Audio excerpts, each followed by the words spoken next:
अगर किसी स्टूडेंट का CUET का एग्जाम ही ढंग से नहीं हुआ तो फिर रिजल्ट किस चीज का। मैं कोई मजाक नहीं कर रही, मैं आज आपको सच्चाई बताने जा रही हूँ CUET के वो बड़े स्कैम की जो NTA के द्वारा किया जा रहा है और जिसके बारे में कोई बात नहीं कर रहा है। नमस्कार दोस्तों, नियो जॉब्स पर आपका स्वागत है। आपको बता दें NTA के द्वारा अब की बार इतनी मिसमैनेजमेंट करी जा रही है कि बच्चों का जो फ्यूचर है वो अंधेरे में दिख रहा है। आप बिल्कुल सही सुन रहे हो। सबसे पहले ना यार तुम मुझे एक बात बताओ, ये जो CUET ये क्या है?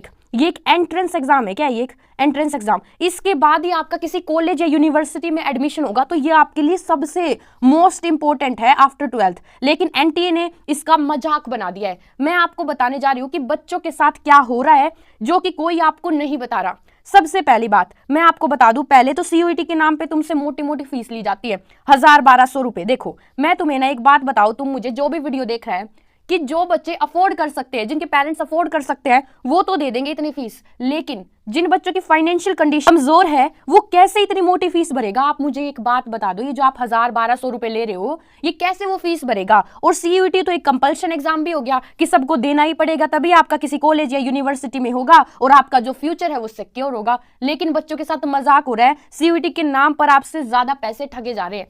दूसरी चीज, चलो बच्चे पैसे भी दे देते हैं, जिनकी फाइनेंशियल कंडीशन कमजोर भी है, कैसे भी करके पाई पाई जोड़कर कुछ भी करके तुम्हारी CUET की फीस भरते हैं और फिर तुम्हारे ये मिसमैनेजमेंट की बात आती है जिससे बच्चों का दिमाग हिल जाता है, उनके पेरेंट्स के पैरों के तले से जमीन निकल जाती है। मिसमैनेजमेंट क्या? सबसे पहला मिसमैनेजमेंट, एग्जाम सेंटर इतना दूर दिया है बच्चों को कि बच्चे कैसे जाए। मैंने एक मैसेज देखा और लिटरली मुझे इतना फील हुआ कि बच्चा कह रहा है कि मैम मेरा है ना जो एग्जाम सेंटर है वो 600 किलोमीटर दूर है, मैं कैसे जाऊं मैम? ना तो मेरे पास खुद का कोई साधन, अगर मेरे पास खुद की कार हो फिर तो मैं सोचूं भी जाने की, ना मेरे पास खुद की कार ना कोई बाइक, मुझे जाना पड़ेगा बस या ट्रेन से। मैं 600 किलोमीटर दूर जाऊंगा, मेरे वहां पर पैसे लगेंगे जाने के, और भी अलग अलग खर्चे लगते हैं। अब ये थोड़ी ना है कि बस का किराया लगेगा, वहां से तुम एग्जाम सेंटर जाओगे, मैम मेरे बहुत ज्यादा पैसे लगेंगे। और 600 किलोमीटर दूर इन्होंने मेरा सेंटर क्यों किया है? मतलब आप मुझे एक बात बताओ, अगर NTA देख रहा है ये वीडियो या फिर स्टूडेंट्स भी देख रहे हैं, बेटा आप मुझे एक बात बताना, जो CUET का एग्जाम है ये तो पूरे भारत में हो रहा है, तो पूरे भारत में हो रहा है, तो तुम ये एग्जाम सेंटर पास क्यों नहीं कर दे? बच्चों की परेशानी दूर हो जाएगी।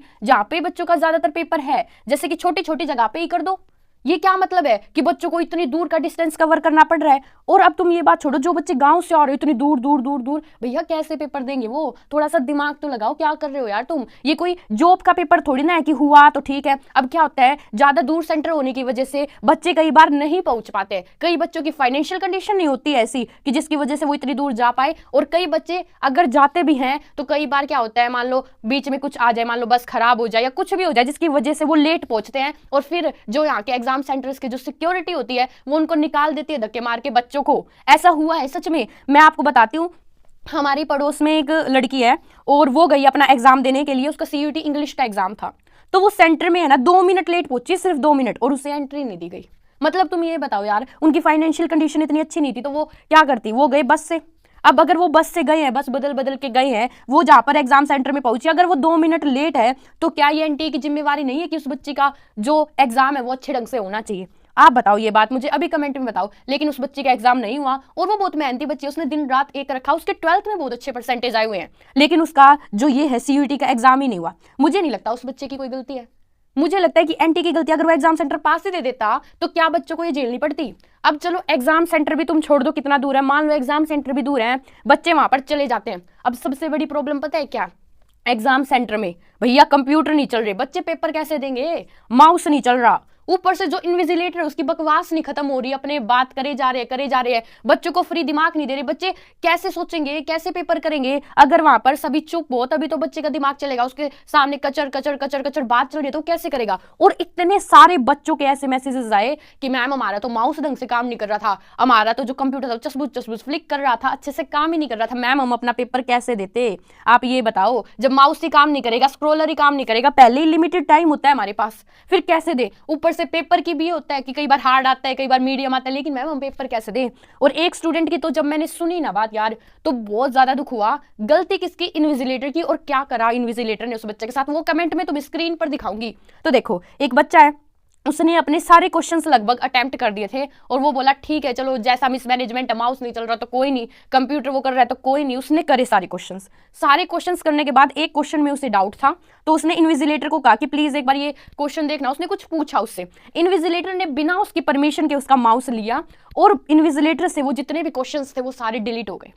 अब आप मुझे एक छोटी सी ये बात बता दो, अब ये जो बच्चा है इसने तो पूरा पेपर करा था, ये तो पूरी मेहनत करके गया था, अब अगर इसके कम नंबर आएंगे तो क्या इस बच्चे की गलती है? गलती तो इन्विजिलेटर की है, गलती तो खुद एनटीए की है कि जो एनटीए इतनी मिसमैनेजमेंट होने दे रहा है। मतलब एग्जाम तो और भी होते हैं लेकिन इतनी मिसमैनेजमेंट कहीं नहीं देखी जाती जितनी एनटीए में देखी जा रही है। पिछले 5 सालों से यही चलता आ रहा है। अब मुझे एक बात बताओ, अगर तुम्हारा कंप्यूटर सिस्टम बेकार है, कई बार होता है कि भैया टेक्निकल एरर आ गई, मजाक नहीं कर रही, मतलब कह रहे टेक्निकल इश्यू हो गए और बच्चों का पेपर कैंसिल हो गया। मतलब वो बच्चे जिनके पास पैसे नहीं है, मुश्किलों से इतनी दूर दूर एग्जाम सेंटर्स में जा रहे हैं, अपने पेरेंट्स को लेके जा रहे हैं, इतनी कड़ी धूप में इतनी गर्मी में जा रहे हैं बच्चे, और वहां पर जाके पता चल रहा है टेक्निकल एरर आ गया जी, इसलिए आपका एग्जाम है ना अभी नहीं होगा, वो रीशेड्यूल होगा। मतलब बच्चों के साथ क्या ये कोई मजाक है? नहीं, आप बताओ, अगर मेरी ये वीडियो कोई एनटीए का कोई भी अथॉरिटी पर्सन देख रहा है तो आप ये बताओ, ये जो बच्चों के ना, ये बच्चों के खुद के जो बच्चों ने फील किया है वो सारी चीजें, और मेरे पास भरमार कमेंट्स है, मैं स्क्रीन पर लगाऊंगी ताकि बच्चों को दिखे, ताकि जो भी मेरी वीडियो देख रहा है, पेरेंट्स देख रहे हैं, तो उनको पता चले कि बच्चों के साथ कितनी बदसलूकी की जा रही है। बच्चों का जो जीवन है, वो फ्यूचर है, वो अंधेरे में करा जा रहा है, वो बर्बाद किया जा रहा है। और किसकी मिसमैनेजमेंट की वजह से? एनटीए की मिसमैनेजमेंट की वजह से। तो मैं ना एनटीए से ये मैंने वीडियो क्यों बनाई है, मेरी है ना एनटीए से सिर्फ एक ही गुजारिश है, एक ही छोटी सी, देखो भाई, जितने भी बच्चों का पेपर अभी तक हुआ है या होने वाला है, तुम है ना उनका पेपर भाई दोबारा लो, रीशेड्यूल करो पेपर, क्योंकि बच्चों की गलती नहीं है। अगर बच्चों का पेपर बेकार हुआ है तो तुम्हें रीशेड्यूल करना चाहिए और मिसमैनेजमेंट को पूरा सुधारना चाहिए और एक अच्छे से पेपर लेना चाहिए। अच्छा, मैं मानती हूँ कई बार हो जाती है, तुम्हारे कंप्यूटर सिस्टम में हमेशा गड़बड़ रहती है। अगर तुम्हारे कंप्यूटर सिस्टम में हमेशा गड़बड़ रहती है, बच्चे इतने परेशान है, तो तुम वो OMR शीट होती है उस पर करवा लो बच्चों के पेपर, फिर तो कोई दिक्कत ही नहीं आएगी, फिर तो कोई टेक्निकल एरर ही नहीं आएगा, फिर तो बच्चों का एग्जाम अच्छे से होगा। और एक मेन बात और, जहां पे बच्चों का जो एग्जाम सेंटर है वहां पे पंखे नहीं है, मैं कह रही हूँ एसी नहीं है, और जहां पर है 2-3 एसी या 3-4 पंखे लगा रखे हैं, वहां पे 200 250 बच्चे भर रखे एक जगह पर। मतलब इतनी सफोकेशन हो जाती है, इतनी गर्मी हो जाती है, बच्चा पेपर कैसे करे? एनटीए इतने ज्यादा पैसे ले रहा है जब बच्चों से CUET के नाम पर, एक अच्छा उन्हें एग्जाम सेंटर, एक अच्छा इन्वायरमेंट उन्हें क्यों नहीं दे रहा, ताकि बच्चा भी फील करे हाँ जो मैं पैसे भर रहा हूँ उसका कुछ ना कुछ तो हो रहा है फायदा। ऊपर से CUET एक मेन एंट्रेंस एग्जाम बन चुका है। अगर भाई तुम्हारे मतलब बस की नहीं है, सॉरी टू से, बट अगर तुमसे नहीं चल रहा, अगर तुम इतने टेक्निकल इश्यूज कर रहे हो, इतनी मिसमैनेजमेंट हो रही है, तो फिर क्यों रखा है CUET को ही बंद कर दो। इससे बढ़िया तो पहले वाला ही था, जो 12th के मार्क्स थे उसके अकॉर्डिंग होता था यूनिवर्सिटी में और कॉलेज में। अब मैं बताऊंगी, कई ऐसे बच्चे हैं जिनके ना 12th में भाई साहब 97% आए एक बच्चे के, तो लेकिन उसका पेपर इतना बेकार गया है CUET का, उसने खुद बताया कि मैम मेरे तो शायद 50-55 आएंगे, मेरा तो फ्यूचर ही ना फ्यूचर बर्बाद हो गया, इतना बेकार हो गया कि अब मैं अंधेरे में जा रहा हूं कि क्या ही करूं मैं। मतलब जिस बच्चे के परसेंटेज 12th में 97 आ रहे हैं, तो CUET में उसके इतने कम क्यों? मिसमैनेजमेंट की वजह से, क्योंकि ढंग से पेपर ही नहीं लिए जा रहे। कानपुर में पेपर कैंसिल कर दिया गया, टेक्निकल एरर, बच्चों का पेपर ढंग से नहीं हो रहा, कहीं फैन नहीं है, एग्जाम सेंटर इतना दूर है। मतलब कोई मजाक है ये? मतलब तुम CUET के नाम पे हमसे मजाक कर रहे हो क्या? तुम्हारी साइड से अगर मजाक है भी तो बच्चों की साइड से भैया उनके साथ खिलवाड़ हो रहा है, ये बच्चों के जो पेरेंट्स हैं उनके लिए भी खिलवाड़ हो रहा है।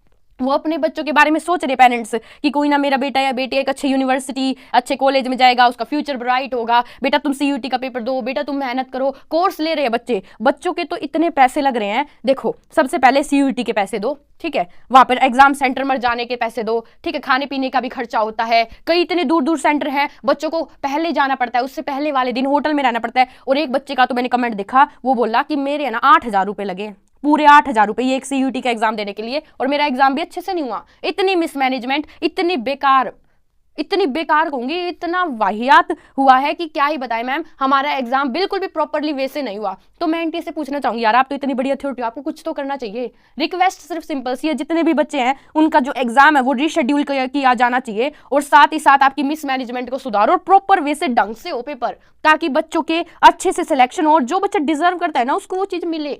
अभी हो ही नहीं रहा, वो बच्चों के पेपर ढंग से नहीं हो रहे, तो ये तो गलत बात है।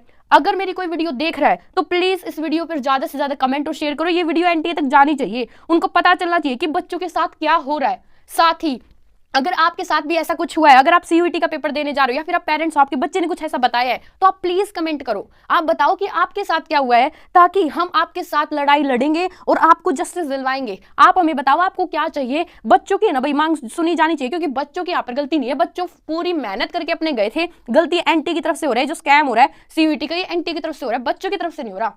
तो बस यही आखिरी रिक्वेस्ट है, बच्चों का एग्जाम रीशेड्यूल किया जाए, मिसमैनेजमेंट ना करी जाए, बिल्कुल भी प्रॉपरली वे से एग्जाम हो जैसे और होते हैं, और बच्चों को अच्छे से मौका मिले जीवन में उभरने का, अपना जीवन ब्राइट करने का। बच्चों आप इसके बारे में क्या सोचते हो? जो भी मेरी वीडियो देख रहा है प्लीज मुझे कमेंट में बताओ। धन्यवाद।